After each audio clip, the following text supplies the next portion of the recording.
Following up from last week's episode, we are going to look at some more stories about 물귀신, water ghosts of Korea. The concept and general perception of water ghosts have I already explained on my previous episodes about them. If you missed them, the link's in the description and at the corner of the screen.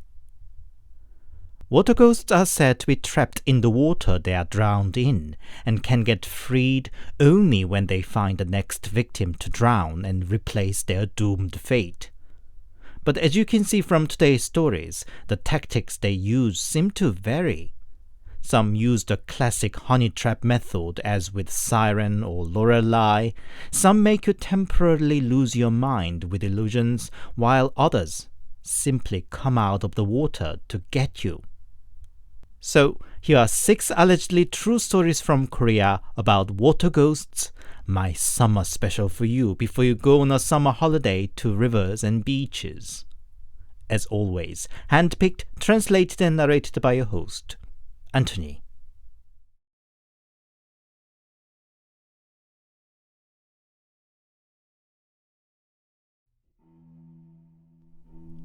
It's what my friend experienced 3 years ago. He was then a high schooler. He wasn't particularly a brilliant student, but was born with a great physique. He was aiming to enter a sport university and spent more time in gym than in school. That summer, he and his buddies from the gym went to a trip together. They found a suitable stream in a valley and spent a day in the water. By the evening, they shared some bottles of drinks, though they were still underage, and by night they were all knocked out in the tent. In the middle of the night, my friend woke up in need to pee. Still half asleep, he crawled out of the tent, leaked just some meters away from it, and was on the way back in when he noticed something on the water. It was a woman, so beautiful that he started walking towards her despite of himself. He sensed his feet hitting the water, but he didn't care. He could neither feel the cold temperature nor the resistance of the water. Only when the woman smiled, he looked around and realized he was already belly deep in the water, and only then he realized how cold the water was. All alarmed and goosebumped, he ran back to the shore. When he looked back to the water, the woman was there no more. The following day, he stayed well away from the stream until they wrapped up. It could be just any old story about a water ghost, but when I asked him if the ghost was really so pretty, my friend answered, "You know everybody has their ideal beauty in their mind. She was exactly that of mine, and then some. Simply outworldly."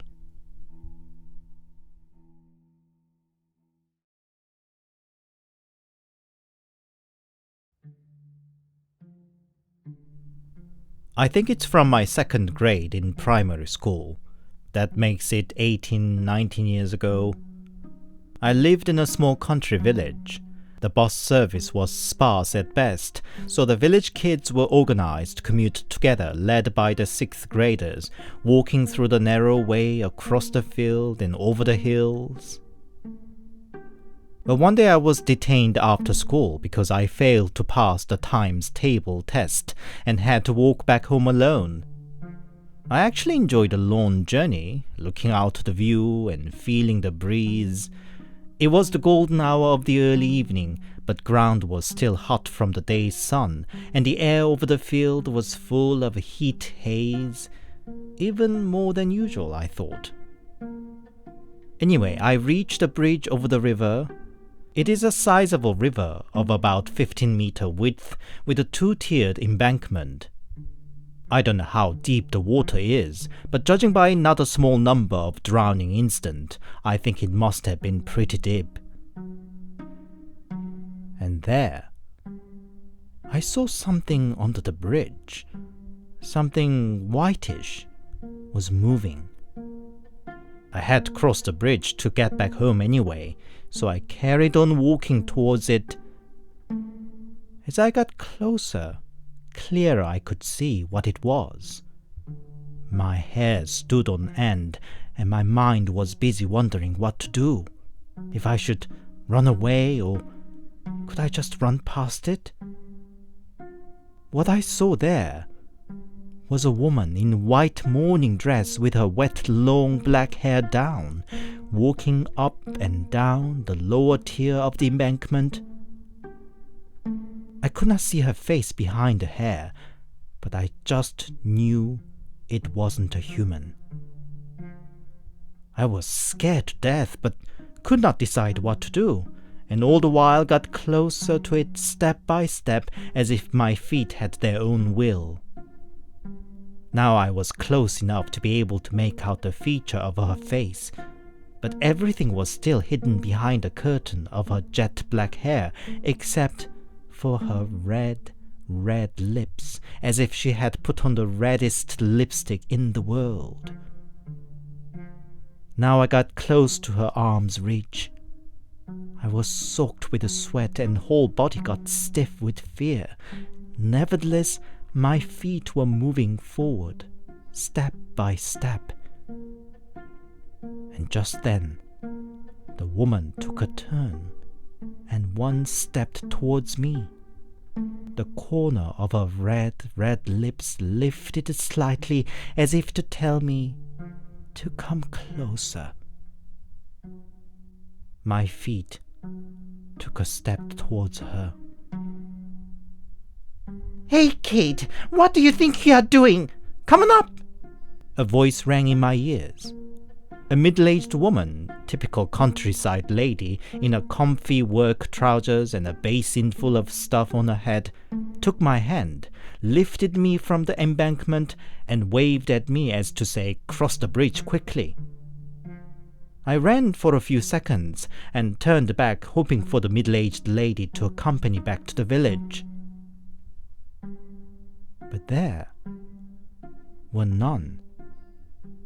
Neither the lady nor the ghost with the red lips. I ran all the way back home, not even realizing I was losing one shoe.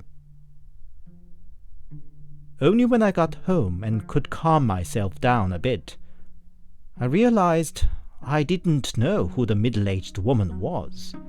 In that small village, everybody knew everybody. I still don't know who she might have been, but I'm infinitely grateful to her for saving my life that day.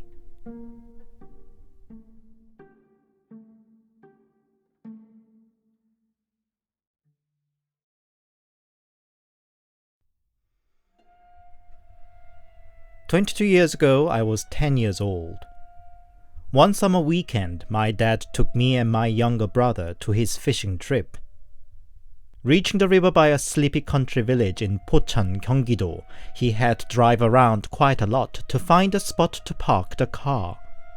The one spot we found in the end was a bit risky, by the cliff that seemed good 10 meters straight down, but that was our only option. Anyway, we spent a good fun day playing in the shallow water with my brother, barbecuing straight on the flat rock for dinner. When it got dark, we boys withdrew in the tent to sleep, while my dad enjoyed a late-night fishing in the quiet. Wake up, quickly!" It was Dad's urgent voice that woke me up. It was still dark all around, and Dad was trying to put shoes on my whining younger brother. "What is it, Dad?" I asked, sensing something must be very wrong. "Don't worry, Dad is going to keep you all safe," Dad said. Dad put brother on his back, grabbed my hand, and just started running. Judging by him checking his back constantly, we were chased by something. We had to climb up the river bank. Dad first flung brother over the top while I was climbing up myself behind him. The slope I could easily go up and down earlier in the day felt strangely slippery now, or Was it something catching and pulling my feet? Dad looked back to check on me and screamed like a madman. "Fuck off! Leave my boy alone! Let him go!" He was clearly shouting at something behind me. My head was turning back instinctively, but Dad's almost crying scream stopped me. "Don't look back! Just look at Dad's face!" He managed to pull me up, and without a second to catch our breath, we ran straight to our car. But once in the driver's seat, Dad was stepping hard on the accelerator, straight towards the cliff. Were it not for the handbrake that was still on, we could have crushed down. Dad seemed to realize what he was doing only after the interior filled up with smoke, and I punched him with a cry. We barely managed to reach a local police station, and the police let us stay there over the night, seeing us in the state of shock. We of course could not sleep. I asked Dad what that was that chased us, but Dad never gave me a clear answer. 7 years passed. One evening we watched a report on a family camper drowned. I remembered our own terrifying experience and asked Dad about it, and he finally recounted what he saw. He was watching his fishing rod in the quiet of the night and noticed the calm water getting more and more agitated. Not expecting to catch much, he got into the tent to catch a snooze himself. And then he heard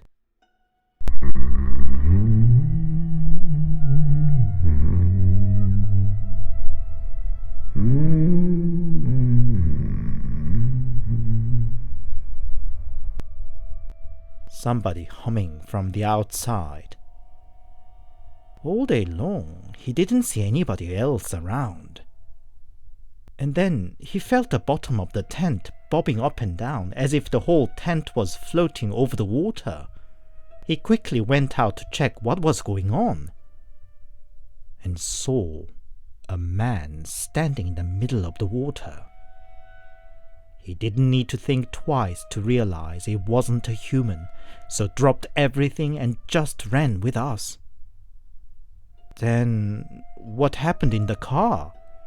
I asked Dad. That's really odd. You see, I fired the engine and put the headlights on, and saw a full 2-lane motorway in front of me. I didn't think that wasn't possible. All I felt was the urgency to drive forward, until you woke me from the state, Dad said.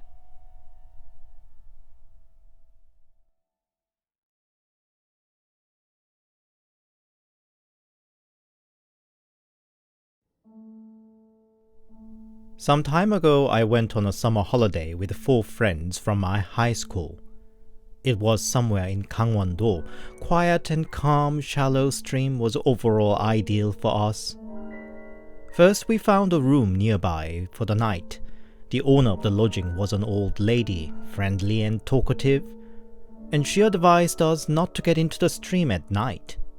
Many were swept up in the water at night, and strangely, women seemed to be able to escape at the downstream, but men seemed to invariably meet their end without an escape. So much so there were more women than men in her village. We just thought it was an old wives' tale, a way of telling us to be careful. So we spent a day in and by the water, pork belly barbecue for dinner and cans of beers for dessert. Then one of us came up with an idea that we should compete who hold breath the longest under the water. A packet of cigarette for the winner. So 5 guys all dipped under the dusk setting water. I think I stayed put for about 30 seconds or so. Water was too cold. And when I came up, I noticed one body floating to further deeper end of the water. We all shouted to knock it off. Come out, what are you doing? But he didn't even turn to look back, just kept floating farther away with his head barely above the surface. In the end, the most competent swimmer among us who served in the Navy jumped in and fetched him back off the water. He was unconscious. We called in emergency and attempted a half-baked CPR on him. And fortunately, he woke up before paramedics arrived. The paramedics confirmed he was okay, and we came back to the lodging all a bit stunned. It took a long time till he opened his mouth, despite our grilling of whatever happened. So he dipped under the water and heard somebody calling. It was more like a voice in his head than physical sound. He headed towards the direction despite of himself, and there, under the water, was a traditional-style mansion house. In front of it was a woman in white dress, beckoning him. He followed her into the house and found the room empty, devoid of any household. And that's where his memory stopped.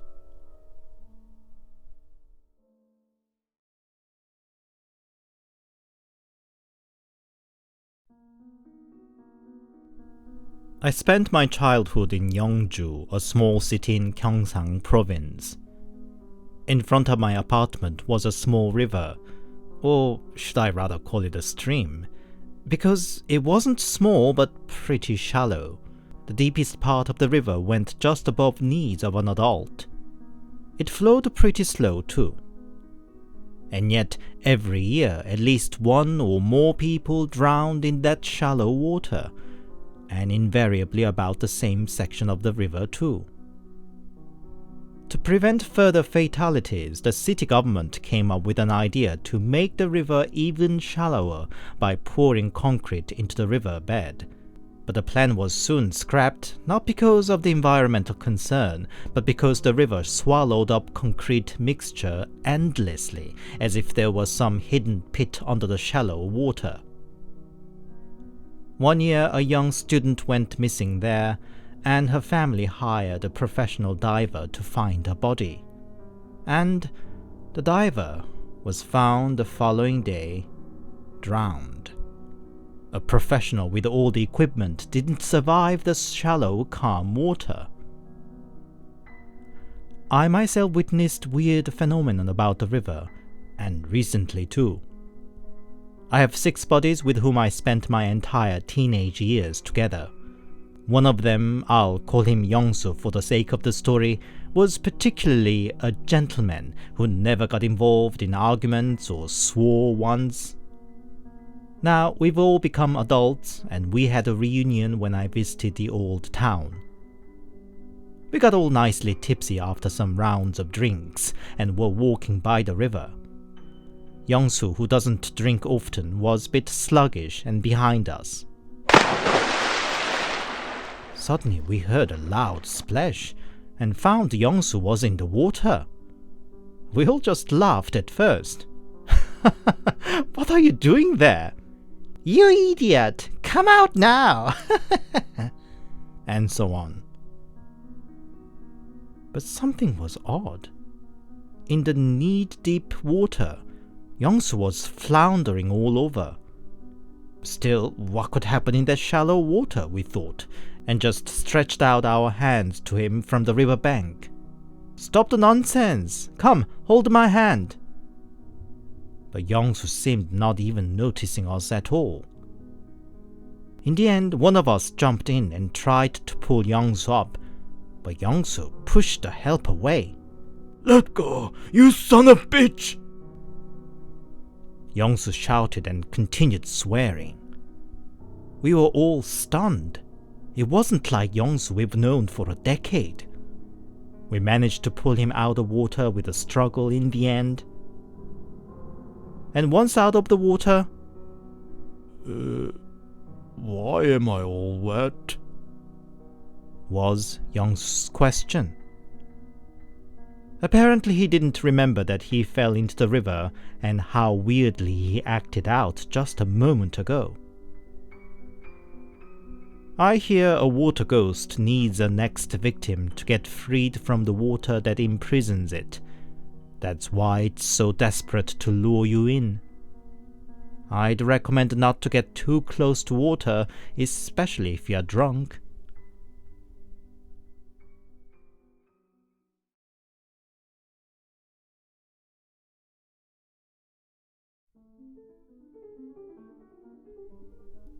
In the last week of July 2017, the family of my wife's sister invited us to join the camping near the river in Mungyong. From the map, it looked like an ideal spot with a nice flat land for camping, and we agreed. Upon arrival, I was a bit turned off by a weirdly eerie aura the river gave off. Dark, swirling water looked at best unfriendly. I quickly searched on the past news articles, and indeed there had been occasional drowning accident in that river. But well, we drove 3 hours to get there, and decided to have a good time anyway. We joined the picnic table of sister-in-law's family. Time was just heading to 7 in the evening. While adults were drinking and chatting away, their 10-year-old and my 5-year-old girl were playing in the eye shot. And it was just a matter of seconds. When I looked up, my 5-year-old had disappeared. I asked a cousin, but she seemed confused too. Just then, from the river 10 meters behind me, we heard. It was a sound of the last desperate moment before somebody going under the water. I jumped up and ran to the river, with my 2-year-old daughter still in my arms. I called out the 5-year-old's name, "Minyoung아!" But all I could hear was more. And then 2-3 seconds later, further down the stream. I ran down the riverbank while the other family members following me behind. Meanwhile, the drowning voice was heard further and further down the river. I wanted to jump into the dark water right away, but realizing I was still holding my 2-year-old in my arms, I looked back to hand her over to my wife. I cried for the daughter's name one last time, and just then saw a little figure running towards me from the car parking lot. It was my 5-year-old daughter. The sense of rage and relief were overwhelming in equal measure. Suppressing the emotion, I shouted, "Where have you been? I've been running down to find you!" "I went to the car to fetch the doll. It's locked, so I was coming back," she said. God, wasn't it maddening? I could have collapsed with a high emotion there. But then I realized the desperate drowning sound was no more. And it wasn't just me who heard it. My wife and her sister couple all heard it too. Even their 10-year-old daughter later asked what the noise was. For the sake of the kids, we stayed on, putting on some fireworks and all. But neither I nor my wife could sleep a blink all night, and headed back home as soon as the morning broke. I don't know what that was. I searched for any drowning case in the news in the following days, but I found none. Could it have been a water ghost luring people in? Had it not that I still had my 2-year-old in my arms, I would have jumped into the water. It might have become a line in the news article of a drowning incident.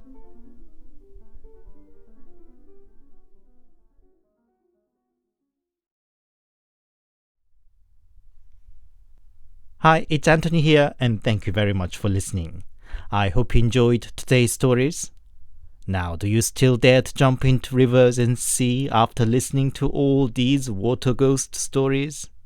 Well, I don't, because I can't swim anyway.